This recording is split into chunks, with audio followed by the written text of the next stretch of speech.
Hi, in the last class, we have seen electromagnetic waves, a plane electromagnetic wave incident on the interface between two media 1 and 2, and we have seen the electric field and magnetic field associated with the wave incident on the interface, reflected from the interface, transmitted through the media. So all these things we show.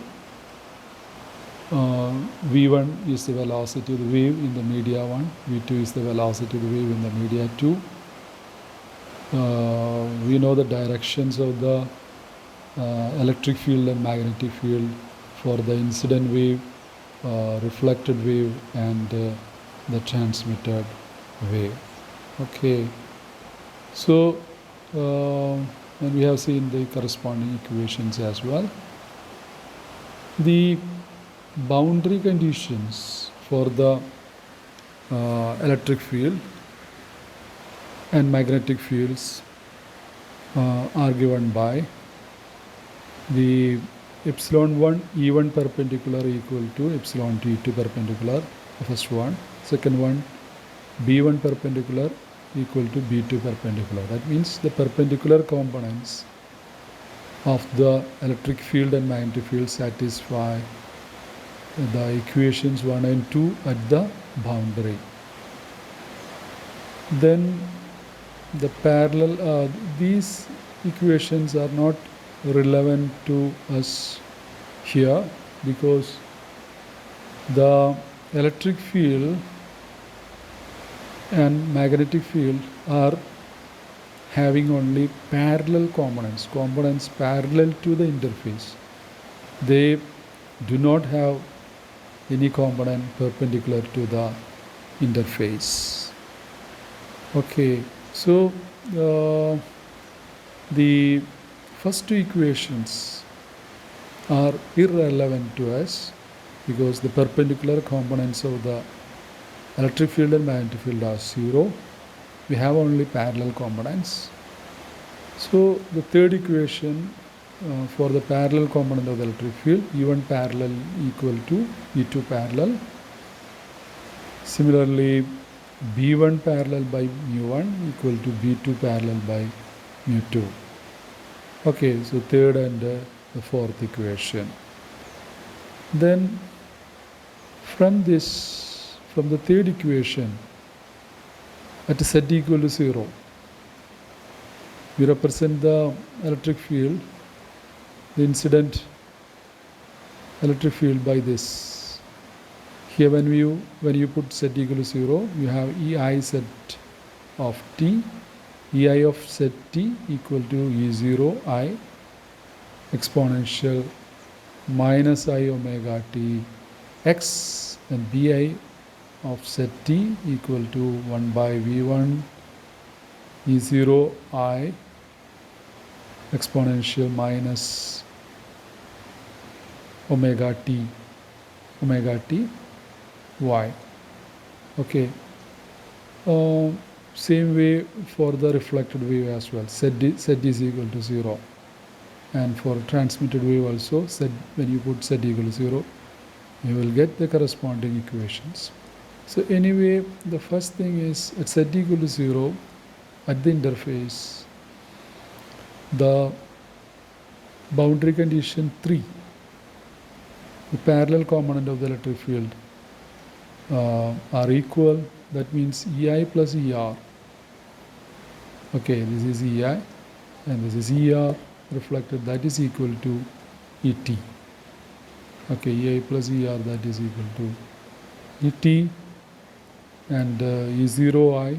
So EI is E0I EI omega Tx, ER is E0R EI omega Tx, ET is E0T EI omega Tx.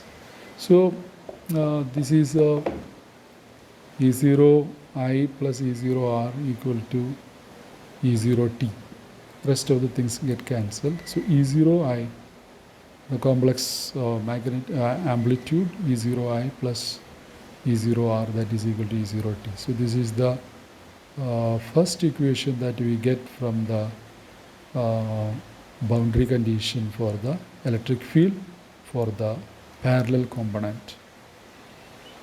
Then for the magnetic field, the boundary condition is the fourth one, the fourth equation. B1 parallel by mu1 equal to B2 parallel by mu2. Here, when we apply the boundary condition, this boundary condition, you will get for the one side of the interface, medium 1, you have Bi set T minus Br set T by mu1. You know why we are taking negative sign here? Because the reflected wave, for the reflected wave, the direction of the magnetic field is in negative y direction. Okay, for the reflected wave, the direction of the magnetic field is in negative y direction. For the incident wave, it is in positive y direction. Okay. So we have obtained that. Then, you know, B, the magnetic field is equal to electric field. B0 is equal to E0 by C. So we substitute for that also. So we get this 1 by mu1 E0 I by V1 minus V1 is the velocity in the medium 1. Now we are considering the electromagnetic wave in a medium. So this equation B0 equal to E0 by C, that will be equal to E0 by V, because in the medium the velocity is different. Okay, B0 equal to E0 by V. So that's why we have 1 by mu1 into E0I by V1 minus E0R by V1. Okay, that is equal to 1 by mu2 E0T by V2. Okay, so E0I minus E0R, I am taking the mu1 V1 to the other side. So E0I minus E0R equal to mu1 V1 by mu2 V2 into E0T. And that is written as beta. So that's why we are getting E0I minus E0R equal to beta E0T. Okay, beta is mu1 V1 by mu2 V2. But we know N1 is equal to C by V1 and N2 is equal to C by V2. Okay, N1, the index of refraction of the first media, that is equal to C by V1, and N2, the index of refraction of the second media is N2 is C by V2. So V1 by V2 will be equal to N2 by N1. So beta is equal to mu1 N2 by mu2 N1, or mu1 V1 by mu2 V2. Okay, so we have these two equations. The first one is E0I plus E0R equal to E0T. Second one is E0I minus E0R equal to beta E0T. Okay, so we solve these two equations. When you add these two equations, you will get E0. You get E0 R equal to 1 minus beta by 1 plus beta E0I, and E0T, that is equal to 2 by 1 plus beta E0I. Okay, so when you solve these two equations, the first one E0I plus E0R equal to E0T, and then E0I minus E0R equal to beta E0T.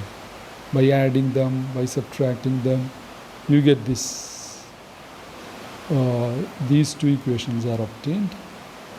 Okay, and we can write this in terms of for beta we can substitute the beta, we know that is equal to mu1 v1 by mu2 v2, or mu1 n2 by mu2 n1.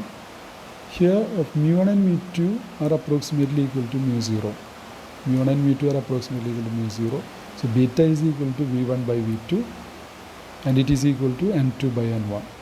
So we can substitute for beta either as v1 by v2 or n2 by n1. So you will be getting these equations. E0 r equal to v2 minus v1 by v2 plus v1. E0 I, E0 t equal to 2v2 by v2 plus v1 E0 I. In terms of n1 and n2, it will be E0 r equal to n1 minus n2 by n1 plus n2 E0 I. E0 t equal to 2n1 by n1 plus n2 E0 I. Okay.